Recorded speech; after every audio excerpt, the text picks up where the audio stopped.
Bihar police के मेरे साथियों,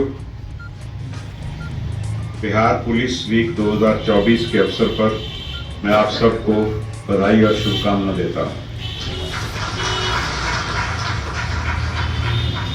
इस अवसर पर आज जो हमारे साथियों को सराहनीय सेवा पदक, गृह मंत्री जी के अन्वेषण मेडल और बेस्ट पुलिस स्टेशन का पुरस्कार मिला है, उन सबको और उनकी टीम को मैं बधाई देता हूं।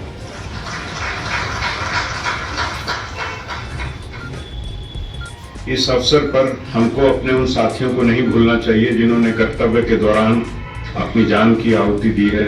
मैं अपनी तरफ से और आप सबकी तरफ से उनको और उनके परिवार को विनम्र श्रद्धांजलि देता हूं।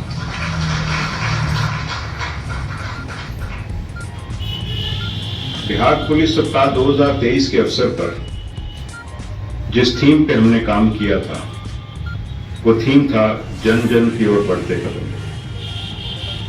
इसके पीछे जो सोच थी वो ये है कि 1 लाख या 2 लाख की फोर्स 13 करोड़ आबादी वाले प्रदेश में विधि व्यवस्था, अपराध नियंत्रण और ये सब कर्तव्य आम नागरिकों के सहयोग के बिना नहीं कर सकते।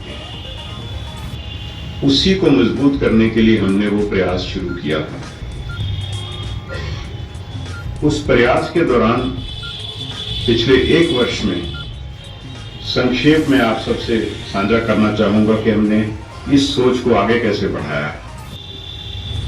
सबसे पहले हमने कहा कि थाना स्तर पर अपराध की सूचना हो, कंप्लेंट हो, उसका फ्री रजिस्ट्रेशन होना चाहिए। जब तक नागरिक को यह विश्वास नहीं है कि उसकी कंप्लेंट का रजिस्ट्रेशन समय पर होगा और उस पर विधि सम्मत कार्रवाई होगी और बाकी सारी चीजें बेमानी है। और ये कार्य करते हुए हमने देखा, आंकड़े हम लोग देखते रहते हैं, तो पहले कंप्लेंट्स की संख्या बढ़ी, दर्ज कांडों की भी संख्या बढ़ी, लेकिन धीरे धीरे कुछ महीनों के बाद वो घटनी शुरू हो गई। और मैं हर मंथ अपनी टीम के साथ बैठ के जब उसका मूल्यांकन करता हूं, तो उसमें समझ यही आती है कि जब जब आप किसी की शिकायत सुन के विधि सम्मत कार्रवाई करते हैं, तो धीरे धीरे वो अपने आप घटनाएं कम हो जाती हैं। लोगों को इस विश्वास का एक ये भी प्रतीक है कि पिछले करीबन 4 महीना से जो हमारे पास मुख्यालय में शिकायतें आती थी, उसमें करीब 50% की गिरावट आई है। और उसका जब हम फर्दर विश्लेषण करते हैं, तो कंप्लेंट ना दर्ज होना, प्राथमिकी दर्ज ना होना, इसमें भारी गिरावट आई। अब जो शिकायतें आ रही हैं वो दूसरे प्रकार की हैं। जैसे अनुसंधान में विलंब हो रहा है, किसी की गिरफ्तारी नहीं है, तो शिकायतों का स्वरूप भी बदला है, उन पे भी हम काम करेंगे। आप ये भी जानते हैं कि हमारे यहाँ साइबर क्राइम दर्ज करने के लिए थानों का अभाव था और दर्ज करने की प्रक्रिया में भी कुछ कमियां थी। तो मार्च में हमने 23 में ये निर्णय लिया कि जो हमारा 1930 नेशनल साइबर क्राइम हेल्पलाइन है, उसको हम इफेक्टिवली चालू करेंगे। लोगों को सिलेक्ट किया, ट्रेन किया, और जो शिकायतें 2022 में दर्ज हो रही थी 1930 हेल्पलाइन के ऊपर, वो शिकायतों में वृद्धि हुई है। ये इस बात का प्रतीक नहीं है कि साइबर क्राइम बढ़ा, इस बात का प्रतीक है कि हर शिकायत दर्ज हो रही है, और दर्ज होने के बाद जहां जरूरी है प्राथमिकी भी दर्ज की जा रही है। और हमने 44 थाने पिछले साल चालू किए और वो सभी क्रियान्वित हैं, उन सब में अब प्राथमिकी दर्ज हो रही है। तो free registration of complaints and crimes हमारा सबसे पहला सिद्धांत था, और उस पर हम बुनियादी रूप में काम अभी भी कर रहे हैं। दूसरा, हमने बात कही थी कि हर स्तर पर, थाना से लेकर पुलिस अधीक्षक कार्यालय, सब लोग 2 घंटा अपने कार्य दिवस में आम नागरिक से मिलेंगे। ये भी एक बुनियादी चीज है, और अगर इसको हमने जो किया, चालू किया और इसका मॉनिटरिंग किया, उससे भी लोगों में विश्वास बढ़ता है। आजकल सोशल मीडिया बहुत प्रभावी है, तो सोशल मीडिया को हमने बहुत मजबूत किया।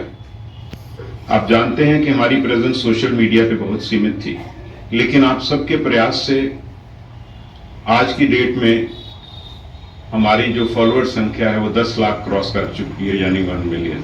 ये भी इस बात का प्रतीक है,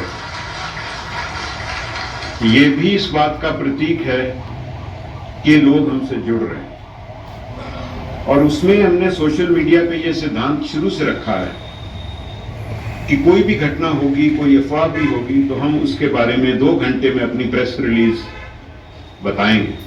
घटनास्थल पे पहुंचने वाले पदाधिकारी अगर समय का अभाव है तो वहीं से छोटा सा वीडियो बना के जो वस्तु स्थिति है वो बताएंगे, इसमें संकोच नहीं करेंगे।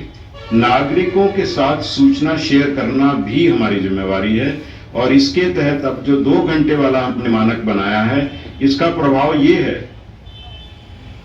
कि जो सोशल मीडिया पे भी हम कमेंट्स का एनालिसिस करते हैं, उसमें नेगेटिव कमेंट्स कम हुए हैं, बहुत कम हुए हैं, और क्वालिटी ऑफ एंगेजमेंट इंप्रूव हुआ है। तो आज के समय में बिहार की 57% आबादी 25 साल से कम उम्र की है, तो सोशल मीडिया एक बहुत पावरफुल इंस्ट्रूमेंट है जिसको हमको और मजबूत करके लोगों से जोड़ के रखना है। सभी थाने एवं पुलिस कार्यालय के पदाधिकारी एवं सभी कर्मीगण वेबकास्टिंग के माध्यम से आज इस कार्यक्रम से जुड़े हुए हैं। इसके बाद सभी कर्मीगण आदरणीय पुलिस महानिदेशक बिहार के संबोधन के प्रसारण को भी सुनेंगे।